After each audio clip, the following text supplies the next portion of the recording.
അല്ല, ചാൻസലറാണ്, ഗവർണറല്ല.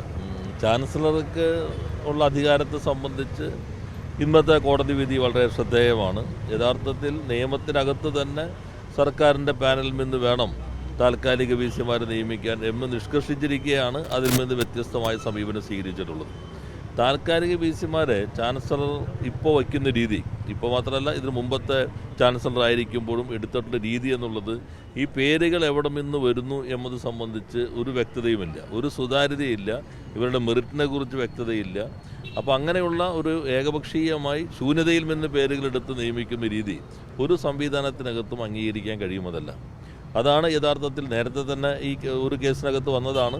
അന്ന് പിന്നെ വിധി വരാൻ വൈകിയത് കൊണ്ട് അന്ന് ചുമതലയെടുത്ത ആൾക്ക് കാലാവധി പൂർത്തീകരിക്കാൻ കഴിഞ്ഞു. ഈ ഘട്ടത്തിൽ നാം കാണേണ്ട ഒരു ഭാഗം, ഇപ്പോൾ ഡിജിറ്റൽ യൂണിവേഴ്സിറ്റി പോലെ ലോകത്തിലെ വളരെ പ്രശസ്തമായ യൂണിവേഴ്സിറ്റികൾക്കൊപ്പം നിൽക്കാൻ കഴിയുന്ന രൂപത്തിൽ വളർന്നു വരുന്ന ഒരു യൂണിവേഴ്സിറ്റിയെ ചുരുങ്ങിയ കാലം കൊണ്ട് തകർക്കാൻ ഇത്തരം ഈ ശ്രമം നടന്നു എന്നത് കൂടി ചേർത്ത് വായിക്കേണ്ടതുണ്ട്. അപ്പോൾ വി സിമാരുടെ നിയമനത്തെ സംബന്ധിച്ചുള്ള ഒരു ശ്രദ്ധേയമായ വിധിയായിട്ട് വേണം ഇതിനെ കാണാൻ.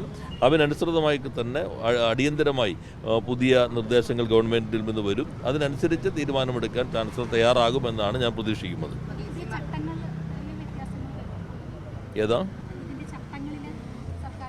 അല്ല, നിലവിലുള്ളതാണല്ലോ, ഇത് നിലവിലുള്ള നിയമത്തിൻ്റെ ഭാഗം തന്നെയാണ്. എന്നാൽ ഇപ്പോൾ ഒടുവിൽ നടന്ന തുഞ്ചത്തെഴുത്തച്ഛൻ സർവകലാശാല, അതുപോലെ തന്നെ ഫിഷറീസ് സർവകലാശാല താൽക്കാലിക വി സി നിയമനങ്ങളിൽ ഇപ്പോഴത്തെ ചാൻസലർ ഗവൺമെൻറ് നൽകിയ പാനലിൽ നിന്നാണ് ആളുകളെ നിയമിച്ചിട്ടുള്ളത്. അതേ മാതൃകയിൽ തന്നെ ഈ വിധിയുടെ കൂടി പശ്ചാത്തലത്തിൽ ബാക്കിയുള്ള സ്ഥലങ്ങളിലും ഒരു തീരുമാനത്തിലേക്ക് എത്തുന്നത് വളരെ ഉന്നത വിദ്യാഭ്യാസത്തിനേറെ സഹായകരമായിരിക്കും. നമ്മുടെ നാടും ആഗ്രഹിക്കും അതുതന്നെയാണ്. ഇപ്പോൾ ബഹുമാനായ ഹൈക്കോടതി ചീഫ് ജസ്റ്റിസ് ചാൻസലറായിട്ടുള്ള നാഷണൽ ലോ യൂണിവേഴ്സിറ്റിയിൽ വൈസ് ചാൻസലർ നിയമനം നടന്നു. വളരെ സുതാര്യമായി തന്നെ അക്കാര്യത്തിൽ മെറിറ്റോറിയസ് ആയ ഒരു തീരുമാനമെടുക്കാൻ കഴിഞ്ഞു. അപ്പോൾ അതേപോലെ തന്നെ മാതൃകയാക്കിക്കൊണ്ട് ഗവൺമെൻറ്റുമായി ചേർന്ന് ഇത്തരം കാര്യങ്ങളിൽ തീരുമാനമെടുക്കുകയാണ് വേണ്ടത്. നമ്മുടെ നാട് ആഗ്രഹിക്കുന്നതാണ്. അപ്പോൾ ഈ വിധി ശ്രദ്ധേയമാണ്. ചാൻസലർ അതിനനുസരിച്ച് ഉയർന്ന് പ്രവർത്തിക്കുമെന്നാണ് ഞാൻ പ്രതീക്ഷിക്കുന്നത്.